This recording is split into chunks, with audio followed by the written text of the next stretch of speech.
Volkan, welcome to London. You've got yourself a fight against a fellow striker. You tend to do your best work against fellow strikers, so how excited are you to be going up against Dominic Reyes this weekend? No, definitely. I like to fight a striker and tall guy, like people that keeps their hands low, don't protect their face, so it's easy target, it's perfect, because that's the style I like, But then everybody, turns out to be grapplers or wrestler, they all transform themselves, whenever they face me. So it's something I know, and I worked like all situation now, I learned my lessons, in my last past fight, he sold out with 2 defeats. So now he was back on the drawing board, like doing everything I need to do, to get the best, to be the best version of myself. And now, I feel really good and ready for this fight. What was the biggest takeaway that the biggest positive that you were able to take from those 2 defeats as you prepare for this one?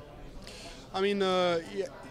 You always learn more, or change more in defeats that you're doing in victory. In victory, you do slight changes, you're happy with whatever you're doing, but then you need to make drastic change whenever it comes to losses, And you realize now something really has to change, because you cannot lose, the same way 2 times, this and that, so something has to happen, so then you put more focus on this, and then things has to be different. So you'll always make more change, whenever it comes to that, and this is something I've been doing and I've been practicing, every day of my training camp, and now, you're going to see definitely a new version of me.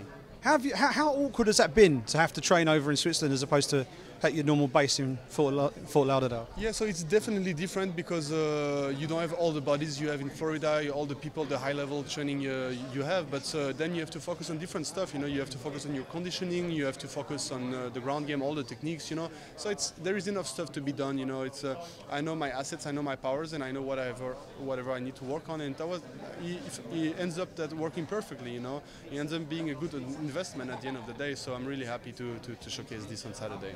How do you assess where you sit in the overall light heavyweight picture right now? You got Jones obviously is at the top.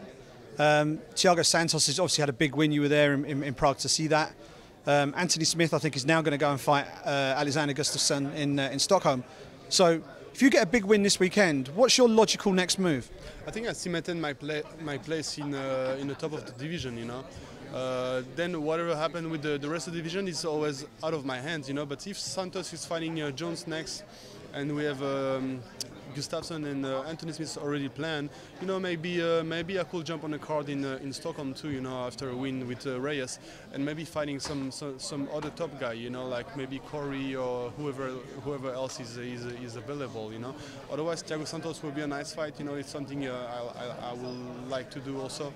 And I like to go with the big fights. If I wanna hold my place at a certain spot, I want it to be worth it. I want to have been facing the best guy to be able to claim that spot.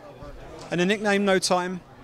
Have you got yourself a watch endorsement yet, or has anyone come to you and said we want you to, we want to give you some of our endorsement money? We have some, but also, with big brands, like the biggest brand, it's easier to be friend of the brand, but having a real endorsement is really more difficult. It's like big name houses, all the houses, that build their watches, and maybe it sometimes doesn't fit their image.